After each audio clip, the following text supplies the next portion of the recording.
Baik, Pak Firman, saya dari Padang, pengurus para pensiunan PWRI Padang Selatan dan juga pengurus PWRI Pensiunan Kota Padang. Saya mendapat kabar menurut cerita lama di Sumpu tempat kelahiran Datuk Seliman ini dulu kalanya ada suatu kerajaan. Coba Bapak Firman ceritakan apa nama kerajaannya, di mana lokasinya. Untuk itu mohon Pak Firman dapat menyampaikan kepada kami, boleh kami dapat ilmu pula dalam bidang kerajaan lama yang istilahnya nggak ada titik fosilnya sekarang lagi, hanya cerita aja. Silakan Pak Firman. Jadi terima kasih Bapak. Jadi cerita-cerita yang kami dengar dari nenek kita atau petinggi-petinggi kita itu kan. Nah, dahulunya di tengah-tengah danau Singkara itu berdiri satu kerajaan. Nah, kira-kira mungkin abad ke-18 itu, kalau saya nggak salah gitu kan. Yang bernama Samasuta. Samasuta. Nah, kemudian setelah kita lihat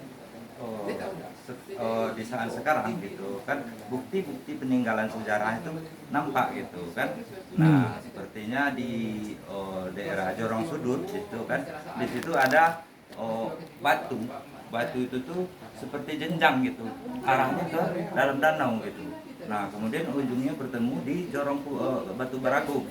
Nah, di Jorong Batu Baragung. Di situ ada yang dikenal di situ itu Batu Basura. Batu Basura itu tulisan Pahlawan itu di zaman dulu gitu.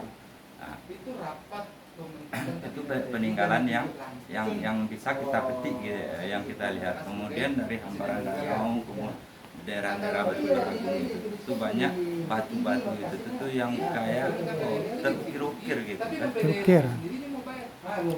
Oh ya, menurut rencana kata Bapak Ande Rusidi dari pengurus Ketua Gerinda Sumbar, Danau Singkara ini akan dibangun PLTD Terapung.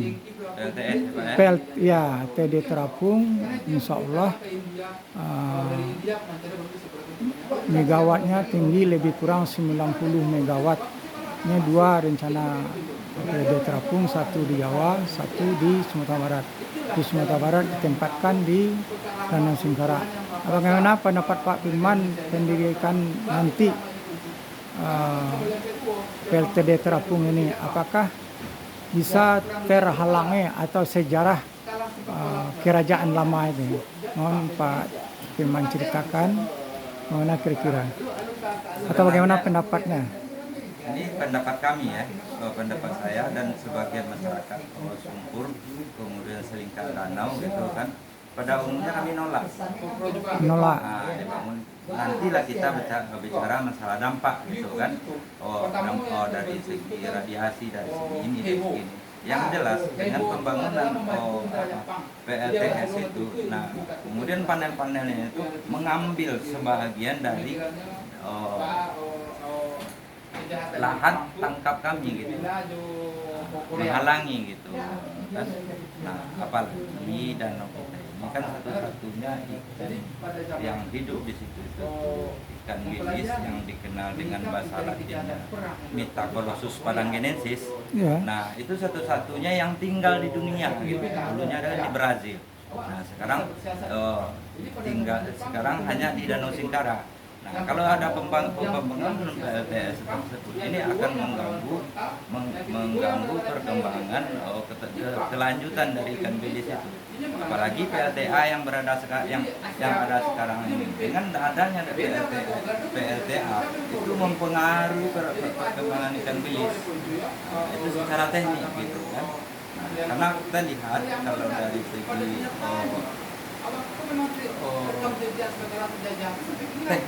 dari segi teknis perikanannya, yang menyebabkan sekarang ini kan ini kan sudah diambang kepunahan. Gitu. Faktor dasar itu secara kimia yang mempengaruhi tadi perkembangan yang merusak itu adalah bahan-bahan kimia.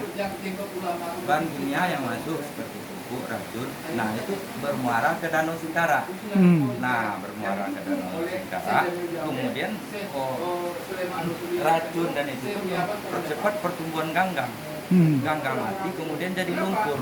Nah, lumpur akan mengakibatkan pH air itu tinggi, tingkat keasaman air tinggi, akan mempengaruhi oksigen, oksigen rendah. Nah, ini yang membuat ikan bilis itu lambat perkembangannya. Kemudian dari lumpur-lumpur yang banyak itu tempat ikan-ikan bili bertelur itu seperti jeramun ya. Jeramun itu tuh udah ditutupi oleh lumpur. Nah, di saat terjadi badai gejolak, lumpur itu naik. Makanya ikan itu istilahnya pingsan atau mati yang dikenal dengan bangai. Bangai ya. Kalau di istilah sumpurnya itu gamparan. Jadi rencana PLTD Terapung itu sudah ada sosialisasinya. Sosialisasi sudah, cuma pada umumnya kami nolak gitu. Oh gitu soalnya. Tapi bagaimanapun kalau itu program nasional ya gimana lagi gitu kan. Ya mungkin usaha yang dapat. Ya kita walaupun nolak, tapi kita pentingkan AMDAL, analisis dampak lingkungannya. Kalau menurut insya Allah AMDAL-nya nggak apa-apa, kita akan menerima nantinya kan. Mungkin kalau bicara AMDAL itu seberapa lah kita dapat. Ini kan yang anak cucu kita nanti. Iya. Karena kita umumnya sumpur ini kita hidup dari harta peninggalan nenek moyang kita. Iya. Tidak banyak orang yang berdagang untuk masa sekarang ya. Nah, kalau masa dulu kita sumpur ini petarung di luar gitu kan. Iya. Nah, sekarang itu ekonomi kita kan bergerak di tiga sentral gitu. Tadi Sao atau dikenal dengan Manila, kemudian Danau. Danau ya. Biasanya kalau ikan nggak ada, saus keluar, kemudian pagi. Sekarang ketiga-tiganya udah mulai agak susah. Mungkin kenapa itu padi nggak jadi, kenapa itu? Karena kemarin biasanya di Sumpur ini nggak ada kendala gitu padi itu kan. Nah, kemarin itu padi yang biasa dapat kalau kita perhitungan sukat gitu ya. Nah, dapat 1.000 sukat, nyampe dapat 250 sukat. Bisa seperempat hasilnya. Nah, hama yang ada itu tuh di samping hama tikus, kemudian kayak pianggang gitu yang bulat kecil itu. Pianggang, wareng. Urat padi gitu. Wareng. Ya sudah ada laporan beritahu kepada penyuluh pertanian di Kabupaten Lombok Kota. Ya, sudah kami tindak lanjuti ke dinas yang terkait gitu kan. Alhamdulillah lah sekarang udah ada kemajuan gitu. Oke lah Pak, terima kasih atas pembicaraan kita Firman. Insya Allah nanti kami akan membawa para pensiunan jalan-jalan. Insya Allah mudah-mudahan jadi. Oke ya, Assalamualaikum warahmatullahi wabarakatuh. Waalaikumsalam.